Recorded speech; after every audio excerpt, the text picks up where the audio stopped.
Welcome to International Securities Exchange's podcast series. Facilitated by renowned educators, ISE podcasts are intended to teach beginning as well as seasoned investors the ins and outs of trading. To find an updated list of podcasts, please visit www.ise.com/podcasts. Please be sure to listen to our important message following this episode regarding the risks of investing in exchange-traded options. So let me actually show you what happens, and this is how exactly you can use.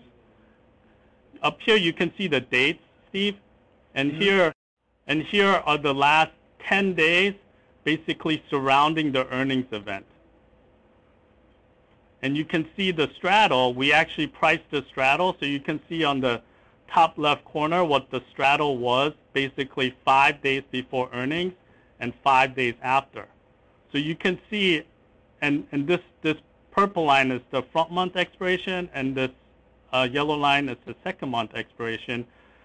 And you can see how, if you bought the straddle here, how you would have done 10 days later. So here you would have made money. Here you would have lost money. Here would have lost money on the straddle. Now the people like me, professionals, they like to look at the volatility, and you can see on the bottom line where you see the expiration one, the front month volatility and the second month volatility, how it basically gets crushed after earnings. And this is why, like, you sometimes buy calls and the stock goes up, but you still don't make money because the volatility gets lowered so drastically after earnings that you can't make money. So usually when the volatility is high, you kind of want to make a bet, but you want to be vega neutral. So maybe you want to do a call spread instead of just buying calls straight out naked. You guys are giving us a graphic representation of what professional traders have been doing for years. Is that correct, Stefen? Right.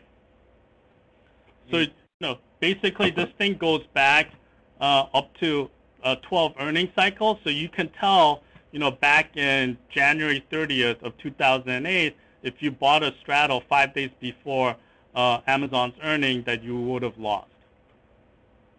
So it's a cool way to basically figure out very quickly how the straddle usually does in Amazon. You can kind of tell, like, it's not that great of a winner in terms of the straddle, because I'm thinking there's a lot of interest in it, so the volatility gets priced pretty correctly. Okay. Now let me show you something else that we have that I use a lot, is the scanner. So the scanner kind of basically tells you, scans the market and tells you what's trading. Here you can scan for high option volume, and you can see from here what companies are trading unusually high volume in options. And you can always hear people on CNBC talk about, hey, like this stock had, a lot of like call put volume. And we actually can use ISE sentiment, which is awesome, provided by the ISE. And basically, this is information that ISE keeps track of, and they keep track of customer opening orders only. So you can kind of see like what people are doing. Instead of like hedging it with stock, they might be actually putting on a position. So let's see. Oh, hey, this is kind of funny. UUP power shares. So it looks like this is a double bullish dollar, and you can see right here, if you click on it, you can see what's trading, and on the right you can see all the trades. Now the thing that's interesting is if it's green, that means people have been buying it on the offer, and if it's red, people have been selling it on the bid. So if you're doing buy rights, you would be selling it on the bid, and if you're speculating, you would be buying it on the offer, which will be all green. And you can see how majority of the trades are green, and they traded 3,397 contracts. So the way I do it is like, hey, look, I look at the chart, let me see how the stock chart is doing. Okay, so this is the double US. It looks bullish, and people are basically betting that it's going to go up.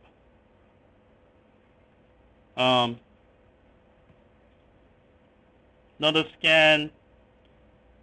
If you look at the bearish scans, you can see, let's see if it's something I recognize here. You can see all these stocks where there is a lot of put buying. And let's see, Wells Fargo.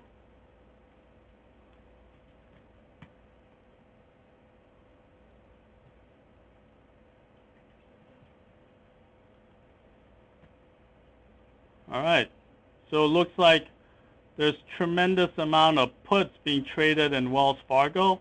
And if I look at the company chart, you can see right here, there were 30,000 puts traded on the offer by customers opening. And here we actually do a summation of all the trades together, and all the bets together are saying that they're leaning short, so they're negative on it by $2.2 million, and they bought premium net for $3.4 million. So you can see on the bottom are all the biggest trades. So you can kind of see like, hey, you know, people are actually buying a lot of puts in Wells Fargo. Maybe they think, you know, the run-up in the financials are over. Also, like over here on the left, we have this thing called a ticker, and basically it records all the largest trades in the market. So basically before, what it used to happen is when we were sitting in the crowd, you can actually hear all the large trades go up, and you can actually feel it because there was a lot of you know, noise going on from that pit. But since most of it is done electronically, a lot of the large trades kind of just go unnoticed.